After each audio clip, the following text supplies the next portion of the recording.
बघा, घर खरेदी केले है ना, घर खरेदी, घर खरेदी कितीला केलं? घर खरेदी केलं मग 3,75,000 रुपयाला घर खरेदी केलं. मग पुन्हा काय केलं त्यानं? त्या घराला दुरुस्ती केली. दुरुस्तीला किती पैसा लावला त्यानं? पुन्हा दुरुस्तीला किती पैसा लावला? 1,25,00,000 रुपये लावले है ना. 1,25,000 रुपये लावले.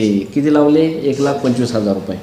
आता बघा, आपल्याला पाहायचं आहे की जुनं घर खरेदी केलं आहे 4.25 रुपयात, दुरुस्ती झाली त्याची 1,25,000 रुपयाची, आणि पुन्हा विकले. कितीला विकलं त्यानं ते घर? 6 लाखामध्ये विकलंय. बघा, लाखावर किती शून्य असतात? 5, 1 2 3 4 आणि 5, 6 लाख रुपयाने त्यानं ते विकूनही टाकलं.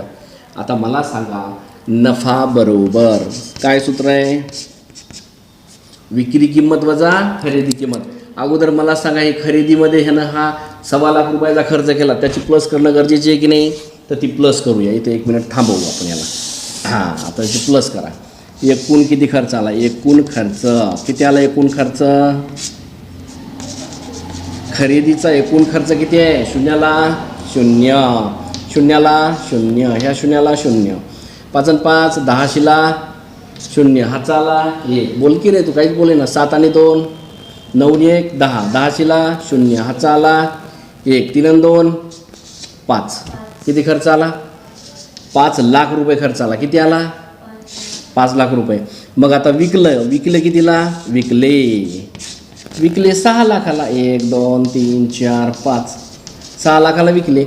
मग विक्री किंमत, नफा बरोबर विक्री किंमत 6 लाख रुपये, आणि खरेदी त्याची झाली टोटल 5 लाख रुपये. मग किती राहिले शेवटी? 1 लाख रुपये. 2 3 4 आणि 5, म्हणजे नफा बरोबर किती झाला त्याला नफा? 1 लाख रुपये नफा झाला. पहा, ऑप्शन नंबर किती आहे? कुठे आहे तो? 1 लाख रुपये. पहा, ऑप्शन नंबर आहे बीमध्ये काय लिहिलेलं आहे? 1 लाख रुपये असं अक्षरात लिहिलेलं आहे. त्यामुळे हे काय आणि हे काय सारखंच असतं. उत्तर लिहून घ्या. मिळालेलं आहे उत्तर.